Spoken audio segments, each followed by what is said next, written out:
Hey guys, Scott from Aristocob.com here. Nathan with to be announced. And together the three of us, we're Mark Woodman's Breakfast Club this week. Yeah. So you probably don't know, this is my favorite son-in-law, Nathan. And boy has got some family issues he's dealing with. And so because I have just little pieces of time to actually get together and record, I told Boy, well, I got to go record something. And Nathan, what are you doing? So we're going to smoke today some mystery tobacco, which is a black Cavendish that I've pulled out and enjoyed a few times. But so tell us about yourself, Nathan. Well, Where are you from? From this area, North Carolina. Okay. And Born and raised in? not born, but raised. Where were you born? New Jersey. New Jersey, and we let you in the family? Yeah, I'm sorry. Nathan is married to our only daughter, which is what gives him the distinction of being my favorite son-in-law. Not that you wouldn't have been anyway, but you don't really have any competition. Yeah, so. no, that works out well for me.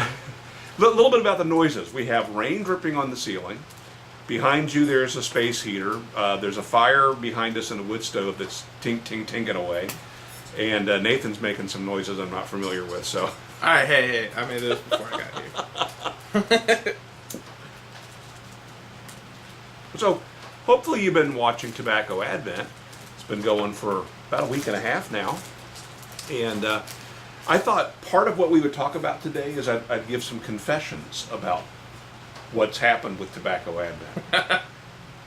And also, I want to...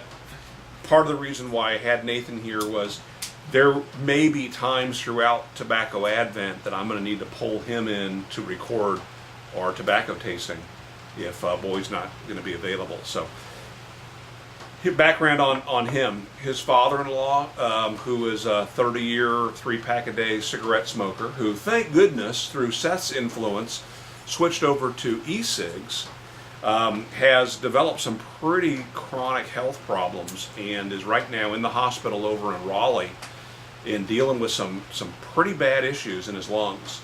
And so the family's all gathered around and spending as much time as they can with him. And definitely if you're a person of prayer, keep the family in prayer, and they'd appreciate that. But that for sure is going to keep Seth away a little bit this month, as if our schedules weren't busy enough. So what do you do? I build jet engines. What? For fun or for profit? For profit. It'd be crazy to do it for fun. You want to give any more details than that? No, we'll stick with that. I suspect we've talked about you. Probably. So Nathan works for a company that builds jet engines, and they build jet engines for aircraft, right? Right. Without giving away too much information. Right. Would they be Japanese aircraft or domestic aircraft? They're American-made. American-made aircraft. We're really proud of Nathan. He started out a couple years ago, was going to school at our local community college to learn aviation mechanics. What do they call it? Aviation? Yeah, maintenance. Maintenance. Yeah. All the while working a full-time job. So he would rush from his full-time gig over to get his education. And then even after he finished with school, the school liked him so much they kept him on as a teacher's aide or assistant or something like that, working in the shop and helping folks and helping them keep their fingers on and stuff like that. So one of the hardest working men I know, and we're very proud of you. Thank you. I'll never say that again, but now you have a record of it. So if you ever want to watch this, we'll send you a link. I'll put it on repeat. So Nathan is also exploring the wild world of vlogging. And there's nothing posted yet, but I've noticed that there are cameras scattered throughout my shop that I did not authorize. We're going to have to talk about what you're allowed to film and what you're not allowed to film here. Yeah, we can edit. Are you a pipe smoker? Not on a regular basis, but I do every now and then. So if you were to smoke, so there's a fire and the thought occurs to you, I want to be smoking something. Is it a pipe? Is it a cigar? What definitely comes to a mind? pipe. Definitely a pipe. Definitely a pipe. Do you have a preference of the kind of tobacco you like? The aromatic types. Yeah, Probably my favorite. I'm with you. You mean a tobacco that when you smoke it, the people around you don't go, ew, that's disgusting. Yeah, it seems that cigars definitely have that type of pungency to them where you're just like, whoa, what are you got there? And the best cigars are the ones that only one person can enjoy, right? I mean, That's true. when you're on the receiving end, a cigar can be great, but not always the best room note. So we chose this not because it was next in rotation, but because I know that Nathan has to go home to my daughter, and she puts up with me and my stank, but she's a little less intimate with me. So Yeah, I gotta change a shirt just for this occasion. So a couple confessions about Tobacco Advent. The first thing you may have noticed, and my daughter noticed because she was watching the videos, and then she was talking to Nathan about it, and I think pointed it out, Yeah. that there is a little bit, or seems to have been in the early videos, a disconnect between me and Boy talking and then the people we posted their video. So if you haven't seen it, in Tobacco Advent, we have someone has sent us a tobacco, and we asked them to send us a short video clip explaining what they've sent us. And then after we hear that and we smoke them a little bit, we then throw it back to them to give us our question of the day. Yeah. Well, here's the thing. We had received several tobaccos before we received any videos. So we came into studio, and we were taking a chance that even by the time that it was due to air, that we would even have those videos. Yeah.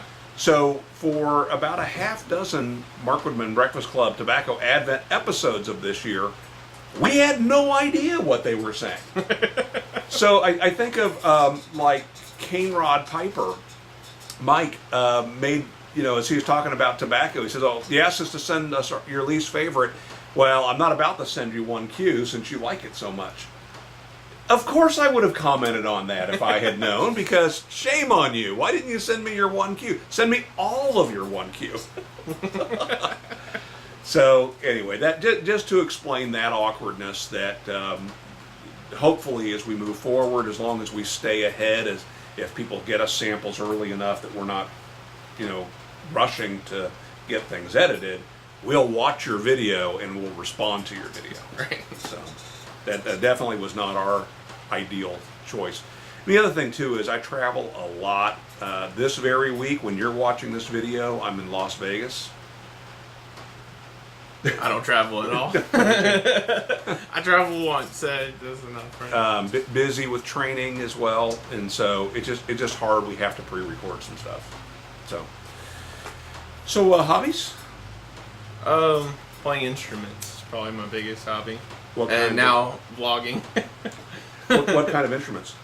Bass, guitar, drums, ukulele. Bass guitar? Or ukulele, sorry. Bass guitar or bass, Bass guitar. Guitar?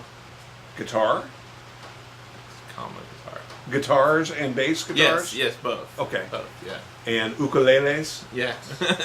We got a lesson from somebody who is well versed in Hawaiian culture that it's actually a ukulele. So yeah, whatever. Those little Here guitars. in America, we say ukulele. Those little guitars, and drums too. When your old house, the one that was over by the lake, I mean, you had a whole music room with a full set of drums and all. And your folks have got the same, right? Yeah, well, my dad has all of my music equipment right now, so don't have anything at your house. But I had everything set up, and it was plug and play. Because if you're gonna play, it's just easy just to go in and play. So if you have everything set up and ready to go, so that was the idea behind it.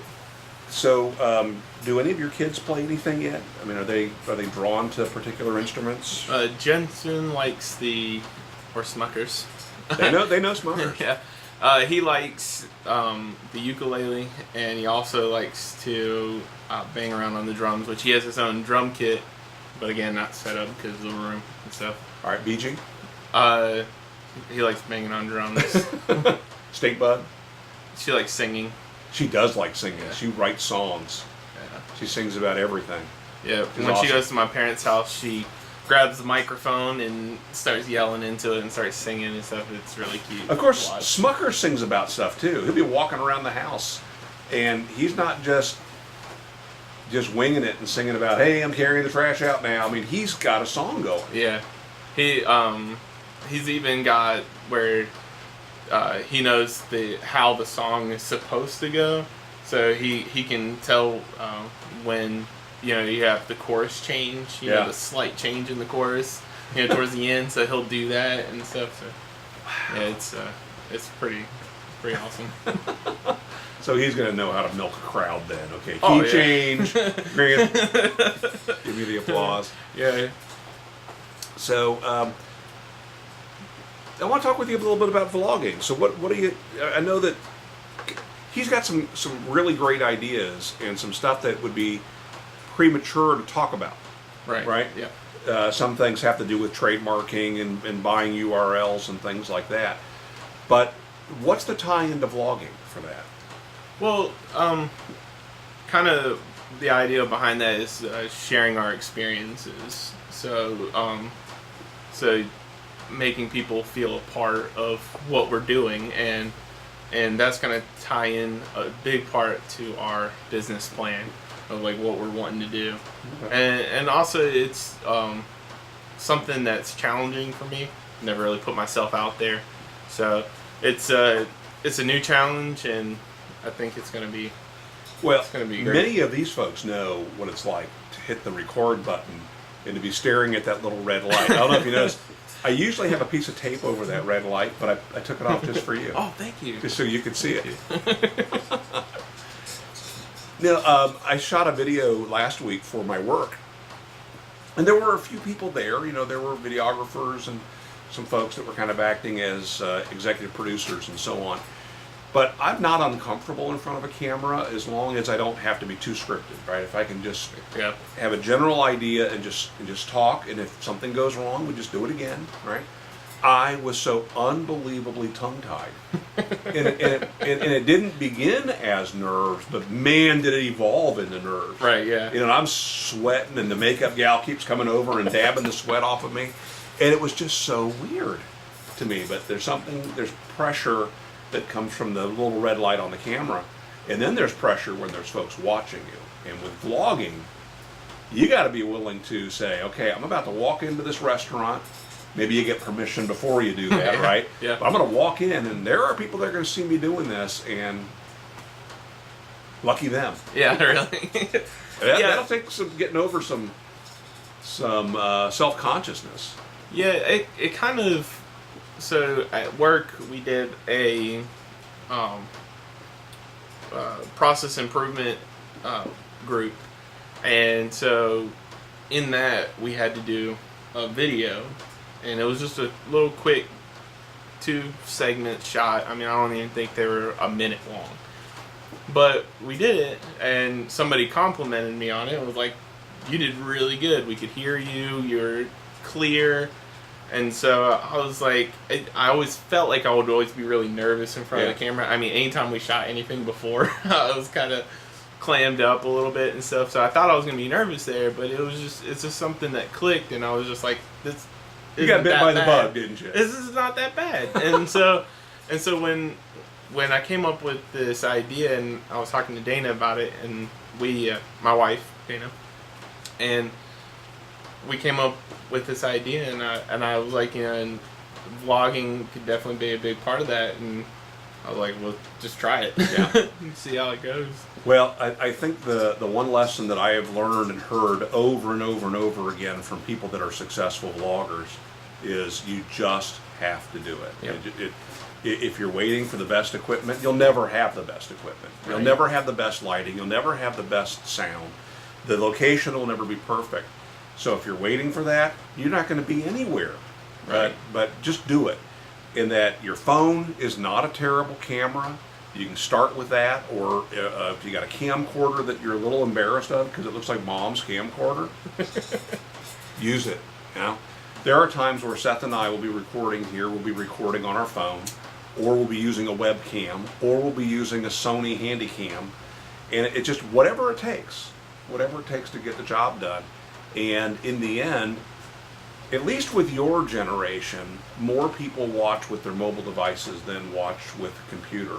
The analytics on the Mark of Men's Breakfast Club and on Aristocob run a little bit more towards watching on computers, and then following that is tablets, and then following that is mobile devices.